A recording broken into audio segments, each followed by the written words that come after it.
Hello friends, this is Grief speaking. Today we're looking at the 10 most disturbing manga I encountered while researching the disturbing manga Iceberg. I know some people love icebergs just to find the most disturbing and unsettling pieces of media, and the disturbing manga Iceberg definitely did not disappoint in that regard. I'll warn you, most of these are not for the faint of heart, and although they are censored to a degree, the subject matter is still pretty unsettling. I also want to point out that these are all manga from the original Iceberg video I did, but I've actually covered a lot more manga since, and will probably make a follow-up video to this featuring even more. Anyway, that's enough preamble, let's get into the video. This is the 10 most disturbing manga I've read. Enjoy.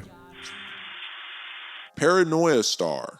So, Paranoia Star is a manga by Suehiro Maruo, who is widely known for creating Shoujo Tsubaki, aka Midori, which is known as being one of the most shocking and disturbing mangas ever made. But we'll get to that later. Paranoia Star is one of the most batshit crazy things I've ever read, and honestly, more than anything on this iceberg so far, is the most I've ever asked myself, what the fuck am I reading? It's a collection of short stories, I guess you could call them all that seem to be themed around bizarre mental states. The first couple stories are the most cohesive. One follows a teenage boy who becomes obsessed with technology, and suddenly his body is completely engulfed by the tape of a cassette, turning him into a strange abomination. It really reminds me of Tetsuo the Iron Man, not just in concept, but in the psychotic tone. The next story is a man who turns into an ant in a slow and graphic process. The last story seems to just showcase the horrors of World War II, loosely following a soldier and the horrible acts he participates in. There's one scene that just shows Japanese soldiers attacking a family by brutally raping the boy's mother in front of him before one of the soldiers picks the boy up by his feet and swings him into a wall while his head explodes. I know this all sounds completely chaotic, and I'm doing my best to find the actual story in this thing. It's basically a series of horrible and violent acts strung together as if by someone with a severe mental illness. The worst part about this, the art is actually stellar. I would say visually, this manga is very impressive. It almost feels like something you would see in some kind of modern art exhibit. It straight up assaults your visual sense, and I couldn't stop reading simply because the artwork and bizarre language kept going from one what the f to the next. It's certainly not for everybody. If you're a fan of horror manga and have a strong stomach, check it out if anything for the novelty, but I will warn you, it's extremely graphic and there are actually a lot of real life images in this manga. A lot of them are from vintage horror movies like The Cabinet of Dr. Caligari, but there are some images that seem like they could be real pictures of dead bodies, so I'm not even sure if I can show this on YouTube. So yeah, if you want a real mind f***, check out Paranoia Star. Ingoshima. Okay, this might be the most jarring so far, and I honestly regret reading some of it. It starts off as an island survival horror and quickly turns into some of the most fucked up smut to defile my eyeballs. So it starts off, a high school class is going on a boat trip or whatever, when of course the boat capsizes and they all wash up on an island. Turns out the island is full of natives who basically want to kill and have sex with everyone. So I'm thinking, okay, this is going to be some kind of Green Inferno or Cannibal Holocaust type thing, but it's so much worse. There's this gross old queen who has the male survivors all tied up nude and starts kissing them and grabbing their junk. Meanwhile, the ladies are all tied up, and after they take a selected few of them, the tribesmen just go to town. I pretty much noped out at this point because it's so hyper-sexualized, and considering it's brutal gang rape, it just devolved into what appears to be a fetish manga. As far as I understand, it gets much, much worse, including huge loincloth-wearing tribe members who want to literally eat the men's asses, and people getting their wangs chopped off and stuff. Like I said, I regret reading the parts of it that I did, and I think there's like hundreds of chapters of this manga, so for whatever reason it had legs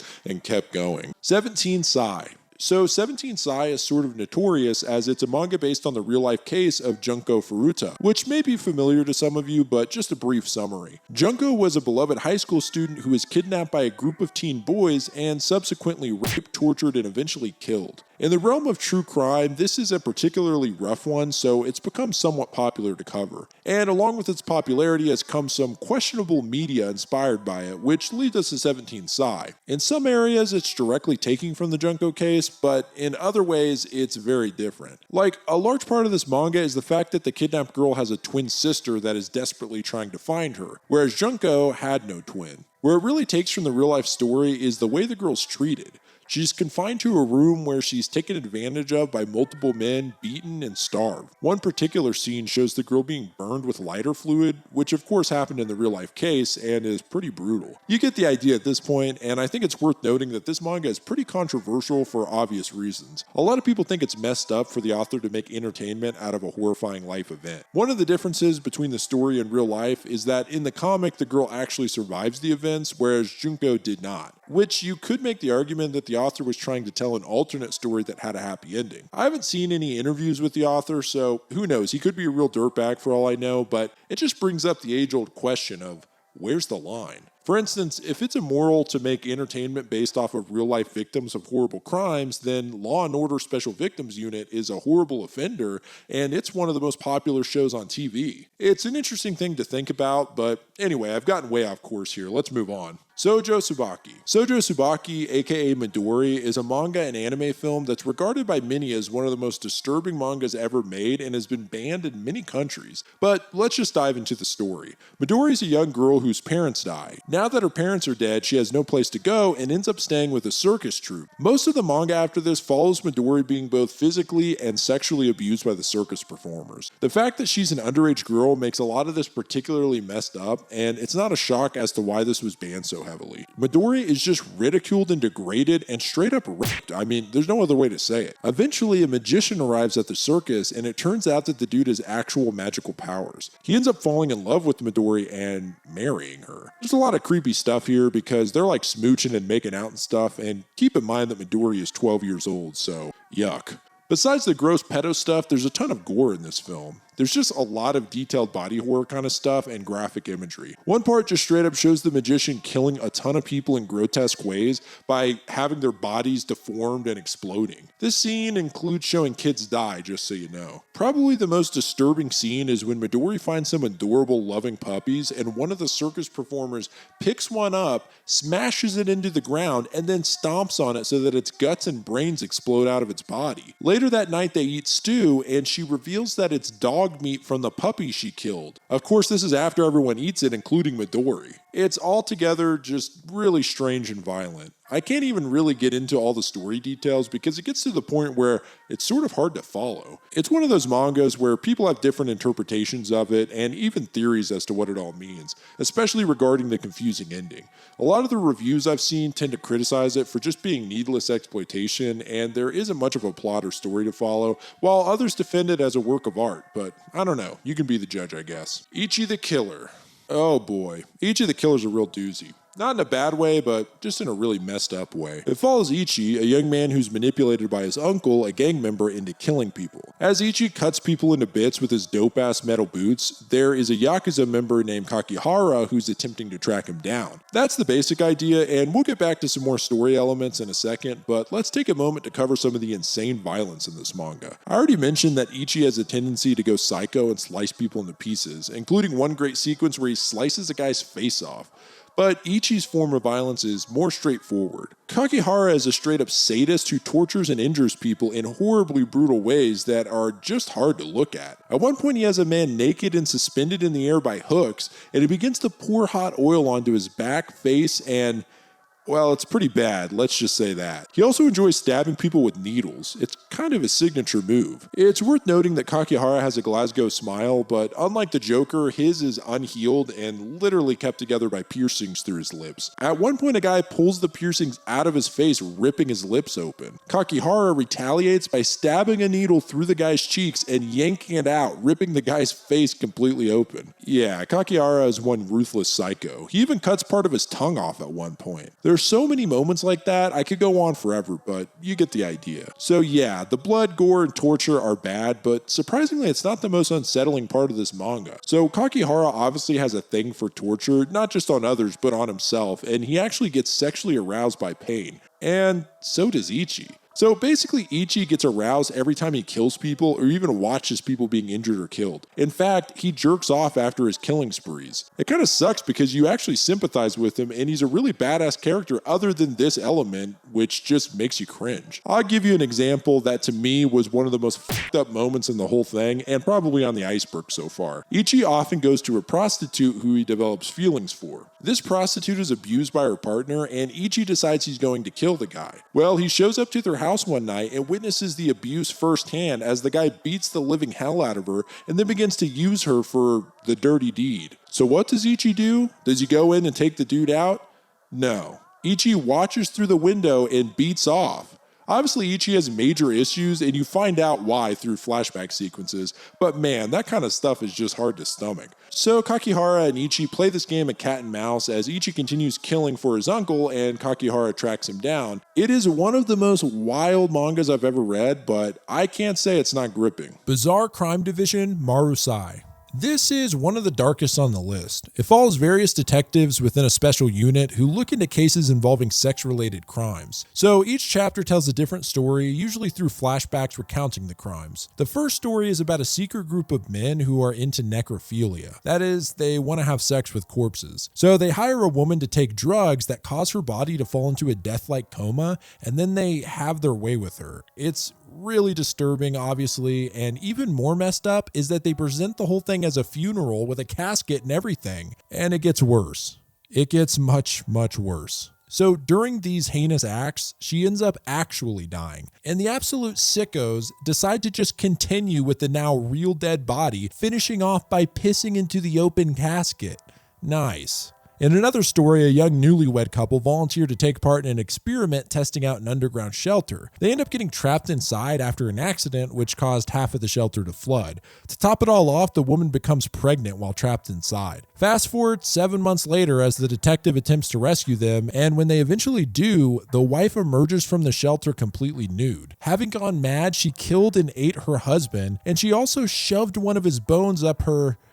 Yeah, that kid has no chance of a normal life, does he? And what the hell, let's do one more story. In this story, a man hurts his finger and goes to a doctor. They have a pleasant exchange and the patient likes her. Weeks later, he gets a call from the doctor asking him to visit her. When he does, she shows him one of her patients who is missing all 4 limbs and has sex with random men in order to feel needed. Well, the doctor admires this for some reason and asks the man to hit her with his car so that she'll lose her legs, and he does. They form a strange relationship after this that falls into all forms of depravity with an emphasis on abusing her for pleasure. Eventually, she asks him to cut off her arms with a saw and shove them up her orifices. Mai-chan's Daily Life. Mai-chan's Daily Life is considered one of the most disturbing mangas ever made, and has actually become the sort of staple for Eroguro since it became well known on the internet a few years back. So, Mai is a normal enough girl who works as a maid in a mansion under her mistress, Kaede. The dark twist? Mai is used as a prostitute by Kaede and must submit to any request of the clients who visit the mansion. The even darker twist? Mai has the ability to regenerate her body after any injury, including regrowing limbs, much like Wolverine or Deadpool. Because of this ability, Mai isn't simply performing sex acts on the customers, but they are inflicting horrible bodily harm on her while they do their business. This involves pretty much any disgusting thing you can think of, including beating, burning, stabbing, cutting, disemboweling, the removal of limbs, beheading, and all manner of general abuse that I wouldn't dream of trying to show on YouTube. But let me assure you, it really is hard to stomach. It sometimes doesn't even feel fetish oriented, but instead like the author tried to think of the most gruesome thing he could, almost to the point of being kind of juvenile, like middle school kids came up with it. There's a lot of absolutely vile things that happen in this manga, like the limbless pet girl Mai has to take care of, or Mai's teen brother who has the same powers as her and is abused in the same ways. But probably the worst thing that happens, which I'm honestly reluctant to even describe, is when Mai becomes pregnant and a customer, who also happens to be a supposed world leader, cuts the baby out of Mai's stomach and then proceeds to, well, try to think of the worst possible thing someone could do to it.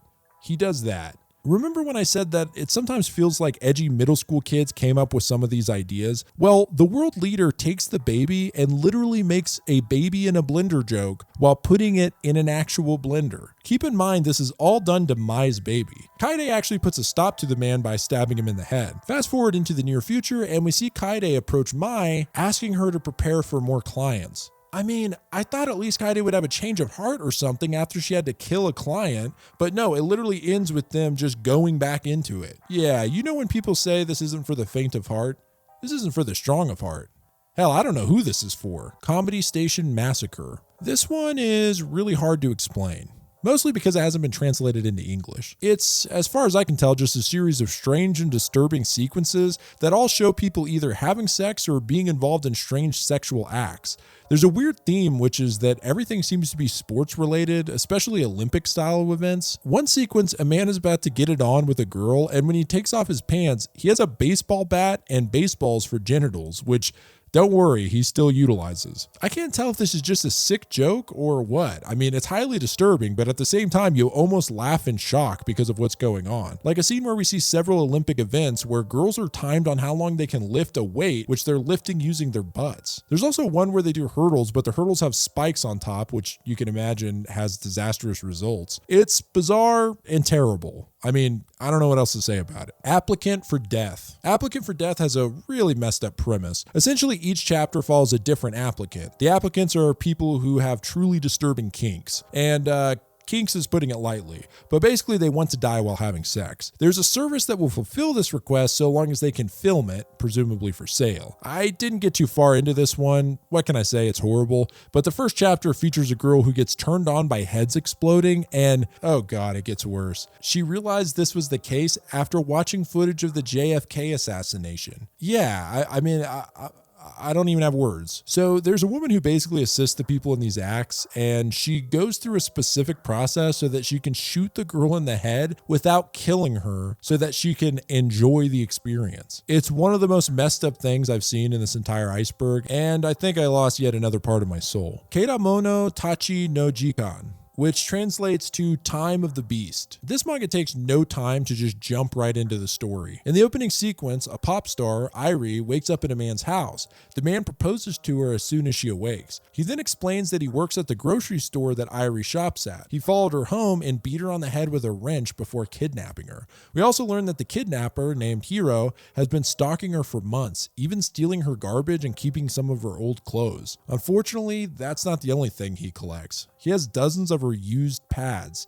and mentions that he knows her menstrual cycle and even frequency of masturbation. It's so damn creepy, and this is all within the first few pages. It escalates really fast from here. He immediately forces sex acts on her and then puts her in a diaper and binds her until he gets back from work. There's a really disturbing moment when Airi asks him why he's doing it, and he simply says, "Because you smiled at me."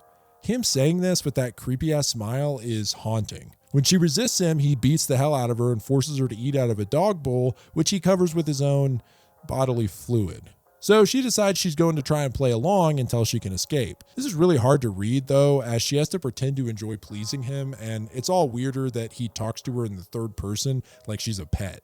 Airi begins trying to get information about Hiro through conversation, and we learn that his mom was abusive, and abusive doesn't even scratch the surface. His mom not only beat him, but made him have sex with her. It's absolutely revolting, and we can see now how he ended up being such a psychopath. The worst part about it is that after Hiro explains his past and shows some of the horrible scars all over his body, it kind of seems like Airi sympathizes with him and even bonds with him. At this point, some of the online comments sum it up pretty well, but don't worry, somehow this manga gets even more insane. We learn in a flashback chapter that Airi was physically and sexually abused by her father as a teenager, so, that's fun. But it might explain why Airi seems to sympathize with her kidnapper a little, and the Stockholm Syndrome starts to set in more and more as they almost begin acting like a couple. We get more truly disgusting backstory into Hiro and his mother, who we learn hanged herself. Eventually, Hiro forgets to lock his room while he's at work, and Airi ventures inside, discovering an even darker secret. He finds dozens of various body parts kept in jars,